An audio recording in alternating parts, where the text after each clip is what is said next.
Hello student, class 11 maths का question paper solve कर रहे हैं। तो ये आपको अच्छी तरह से प्रैक्टिस कर लेना है अपने एग्ज़ाम्स की प्रिपरेशन करने के लिए, चाहे वो कंपार्टमेंट हो चाहे वो फाइनल एग्ज़ाम हो। तो इस क्वेश्चन पेपर को अच्छी तरह से प्रैक्टिस करना है। हाँ, खासकर कंपार्टमेंट वाले बच्चे जो इस ईयर कंपार्टमेंट आए हैं उनको ये क्वेश्चन पेपर अच्छी तरह से सॉल्व करना है। इसमें से 70 to 80% चांस है कि आपका एग्ज़ाम आएगा। ठीक है, तो मैथ्स के लिए ये आपको अच्छी तरह से प्रैक्टिस करनी है। स्टार्ट करते हैं इसका हम। सेक्शन ए हमने कर लिया है प्रीवियस पार्ट में, प्लेलिस्ट में जाके आप सर्च कर लेना। ठीक है, 11th क्लास का मैथ्स के लिए। एंड प्लेलिस्ट की पूरी जितने भी उसके अंदर वीडियोस है 11th क्लास के मैथ्स की, वो अच्छी तरह से प्रैक्टिस कीजिए तो आपका एग्जाम अच्छी तरह से क्लियर हो जाएगा। इन क्वेश्चंस को अच्छी तरह से प्रैक्टिस कर लेना। तो इसका सेक्शन ए हमने कंप्लीट कर लिया है, वो आप प्रीवियस वीडियो में जाके चेक कर लेना, नहीं तो डिस्क्रिप्शन में लिंक में भी मिल जाएगा, नहीं तो प्लेलिस्ट में जाके आप चेक कर लेना। अब इसका हम सेक्शन बी के क्वेश्चन करेंगे। ये सारे क्वेश्चंस डिटेल्ड सोल्यूशन के साथ आपको मिल जाएंगे। ओके, आगे की क्वेश्चंस हम करते हैं सेक्शन बी के।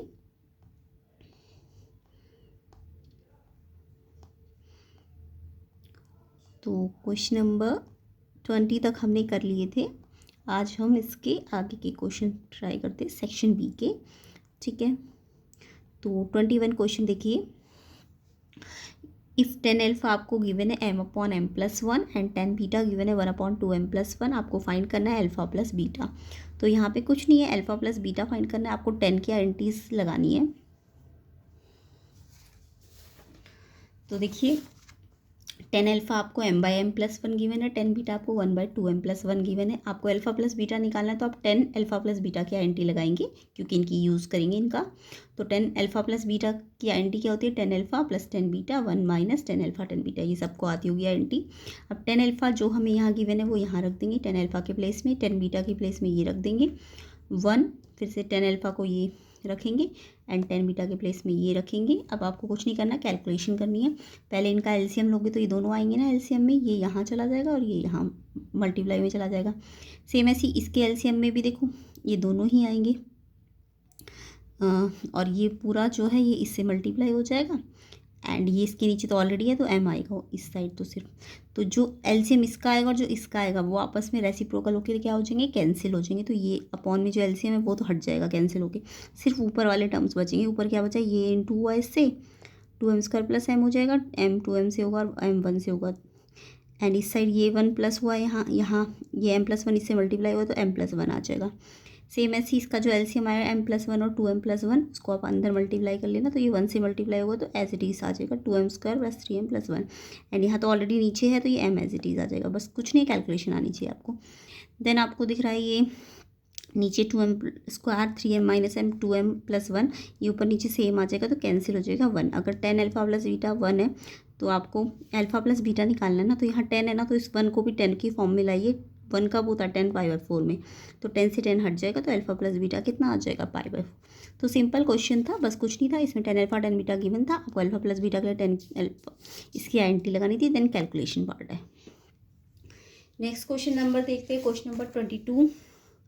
For any two complex number z1 z2 prove that real of z1 z2 equal है real z1 real z2 minus imaginary z1 imaginary z2। तो ये तो आपका एनसीईआरटी का एग्जैक्ट क्वेश्चन है, इंपॉर्टेंट क्वेश्चन है, करना है अच्छी तरीके से। तो देखो आपको दो कॉम्प्लेक्स नंबर लेट कर लेने हैं z1 और z2। z1 एक कॉम्प्लेक्स नंबर है, इसमें x1 रियल पार्ट है और आयोटा y1 ये आपका इमेजिनरी पार्ट है। सेम ऐसी कॉम्प्लेक्स नंबर z2 में x2 प्लस आयोटा y2 ले लो। ठीक है, आपको क्या करना है? z1 z2 का प्रोडक्ट करना है, यानी इसको इससे मल्टीप्लाई करना है। तो मल्टीप्लाई करना तो आता ही है, x1 को x2 से किया x1 x2 हो जाएगा, फिर इसको इससे करो तो इसमें आयोटा है और x1 y2 आ जाएगा। सेम ऐसे इसको करो, आयोटा आएगा x2 आएगा और y1 आएगा। फिर आयोटा को इससे करोगे तो आयोटा आयोटा आयोटा स्क्वायर हो जाएगा और साथ में y1 y2 आ जाएगा, है ना। अब आपको क्या करना है? आयोटा स्क्वायर की वैल्यू तो सबको पता है ना, आयोटा स्क्वायर की वैल्यू कितनी होती है? -1 होती है। आयोटा स्क्वायर की वैल्यू -1 होती है। तो देखो यहाँ से आयोटा हट जाएगा तो यहाँ -y1 y2 आ जाएगा। तो x1 x2 और -y1 y2 इनको सेपरेट कर लो, ये रियल पार्ट है। ठीक है, ये रियल पार्ट है ना जिसमें आयोटा नहीं होता, इसमें भी आयोटा नहीं है इसमें भी आयोटा नहीं है, तो ये तो रियल पार्ट है। और इमेजिनरी वाले ये दोनों है, तो यहाँ से आयोटा कॉमन ले लो, इसमें से अंदर ये बचेगा और इसमें से ये बचेगा। अब आपको z1 z2 नहीं निकालना, आपको z1 z2 का रियल वाला निकालना है। तो आपको दिख रहा है ये पूरा z1 z2 अगर ये पूरा है तो मुझे तो सिर्फ रियल पार्ट लेना है ना।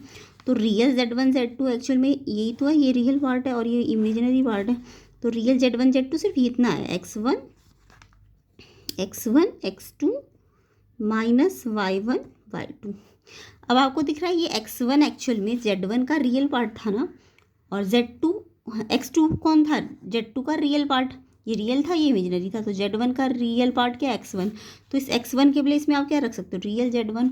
ऐसी x2 के प्लेस में क्या रख सकते हो, रियल Z2। फिर माइनस, अब ये y1 क्या था, Z1 का इमेजिनरी पार्ट था ना, और y2 क्या है, इमेजिनरी Z2। तो y1 की जगह इमेजिनरी Z1 और y2 की जगह इमेजिनरी Z2। तो कुछ नहीं है, सिंपल। पहले आपको Z1 Z2 निकाल लेना है, इसमें रियल पार्ट अलग करना है, इमेजिनरी अलग करना है। आपको क्वेश्चन में रियल बोला तो आप ये लोगे, अगर इमेजिनरी बोला होता तो आप ये लेते। तो रियल बोला है तो ये आएगा, और ये x1 x2 एक्चुअल में यहाँ से देखो, x1 रियल ऑफ Z1 है, x2 रियल ऑफ Z2 है, इसे ये इमेजिनरी है। ठीक है, तो ये प्रूव हो जाएगा। नेक्स्ट क्वेश्चन आपका 22 का ही चॉइस वाला क्वेश्चन है, ये भी आपका एनसीईआरटी का क्वेश्चन है कॉम्प्लेक्स नंबर में से। 1 + आयोटा अपॉन 1 - आयोटा की पावर m = 1। तो वैसे तो शॉर्ट ट्रिक है कि इसको आप याद रखो, 1 + आयोटा अपॉन 1 - आयोटा का जब भी हम रेशनलाइज करते हैं ना तो हमको आयोटा मिलता है, ये आप याद भी रखा करो। अदरवाइज़ आप इसको अंदर क्या करोगे, रेशनलाइज करोगे। तो रेशनलाइज करना तो सबको आता है, 1 + आयोटा 1 - आयोटा है ना, तो इसका 1 - आयोटा नीचे है तो इसके अकॉर्डिंग ही माइनस है, तो यहाँ प्लस लेना पड़ेगा ऊपर नीचे, है ना। तो ये रेशनलाइज कर दिया, तो नीचे हमेशा क्या बन जाएगी, aunty a - b a + b, a का स्क्वायर माइनस b का स्क्वायर, b क्या है आयोटा, आयोटा का स्क्वायर कितना होता है, आयोटा का स्क्वायर तो 1 होता है, आयोटा स्क्वायर -1 होता है, तो ये माइनस माइनस प्लस हो जाएगा। ठीक है, और ये आंटी से खोल दो, ये देखो ये सेम, इसको इसी से मल्टीप्लाई करना तो इस पर होल स्क्वायर लगा सकते हैं, है ना। अब ये आइडेंटिटी खोल दो, a + b का होल स्क्वायर, ये आयोटा है आपका, a का स्क्वायर यानी 1 का स्क्वायर 1, आयोटा का स्क्वायर 2 × a × b, 2 1 = 2 आयोटा, है ना। अब यहाँ से आयोटा स्क्वायर कितना होता है अभी बताया मैंने आपको, -1 होता है, 1 - 1 कट जाएगा और ये 2 आयोटा बचेगा और अपॉन में नीचे 2 आएगा। अब आपको पता है 2 से 2 कट जाएगा, सिर्फ आयोटा आएगा, वो मैंने आपको शॉर्ट ट्रिक पहले ही बता दी। जब भी ये दिखे आपको तो इसका आंसर क्या होता है, आयोटा होता है। इसका सिंप्लीफाई करते हैं जब हम रेशनलाइज करके, तो याद भी रखना आयोटा होता है। तो आयोटा की पावर m है, और ये कितना दिया हुआ है आपको क्वेश्चन में 1। तो आयोटा की कौन सी पावर है जो 1 आती है आंसर, तो आपको पता है आयोटा की पावर 0 होगी तब भी 1 आएगा, आयोटा की पावर 4 होती है तो भी 1 आता है, आयोटा की पावर 8 होती है तो भी 1 आता है। यानी कि आयोटा अगर 4 का मल्टीपल, आयोटा की पावर 4 के मल्टीपल की फॉर्म में है तो आंसर क्या मिलता है आपको 1। तो यानी m आपका 0 भी हो सकता है, 4 भी हो सकता है, 8 भी हो सकता है, 12 भी हो सकता है। बट क्वेश्चन में आपको लीस्ट पॉजिटिव इंटीग्रल वैल्यू बोली है, तो लीस्ट पॉजिटिव इंटीग्रल का मतलब सबसे छोटी यहाँ पे पॉजिटिव बोलिए ना, तो 0 मत लेना, 4 लोगे। ठीक है, तो m यहाँ पे 0 4 8 12 सब कुछ हो सकता था, बट आपको पॉजिटिव लेनी है और लीस्ट लेनी है, तो 4 आएगा इसका आंसर। तो m कौन सी पावर होगी, 4। ठीक है, आगे देखिए क्वेश्चन नंबर 23, फाइंड करना है derivative sin x + cos x upon sin x - cos x with respect to x।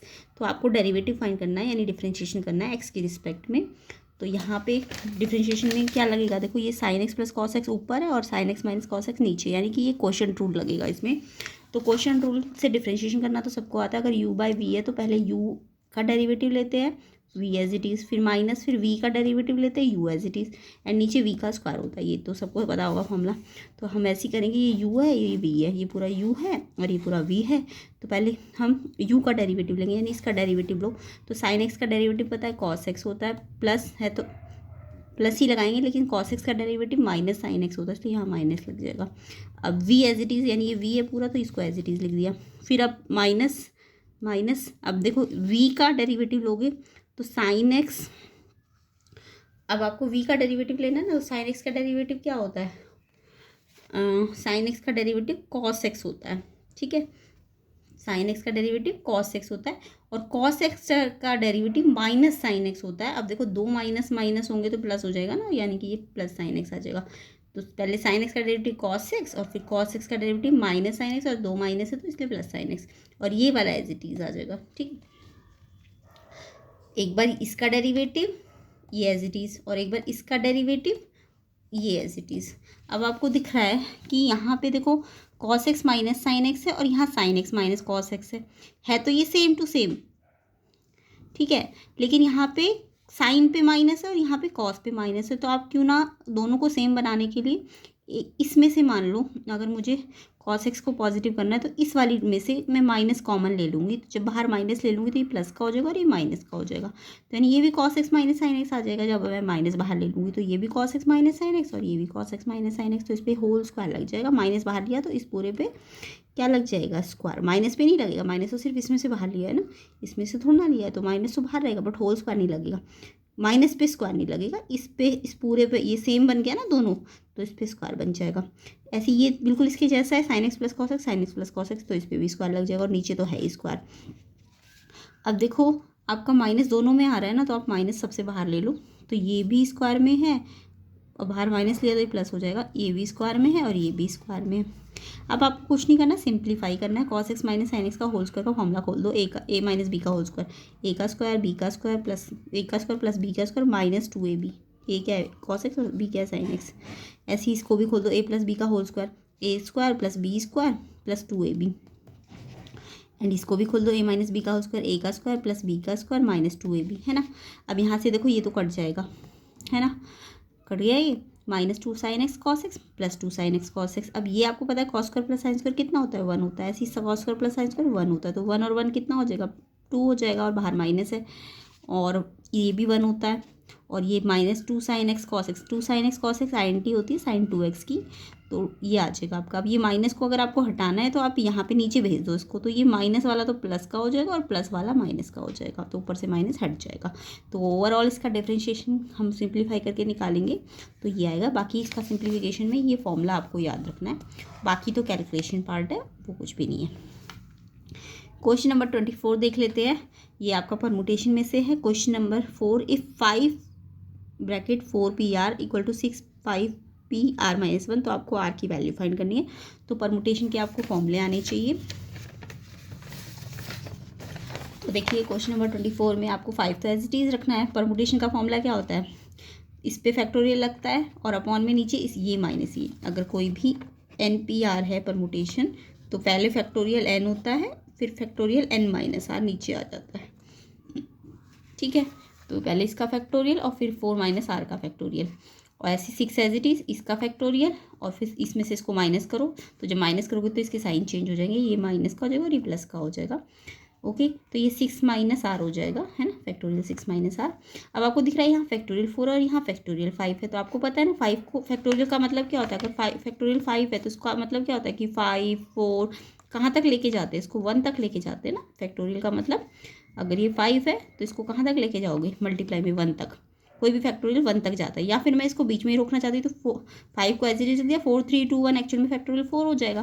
तो ऐसे ही हम फैक्टोरियल 5 को, क्योंकि यहाँ फैक्टोरियल 4 है तो हमें पता है 5 से फैक्टोरियल 4 आ सकता है, तो 5 को ना पूरा लेके नहीं गए, हमने 5 को फैक्टोरियल 4 पे रोक दिया। तो फैक्टोरियल 4 दोनों तरफ है, N2 में है तो कट जाएगा।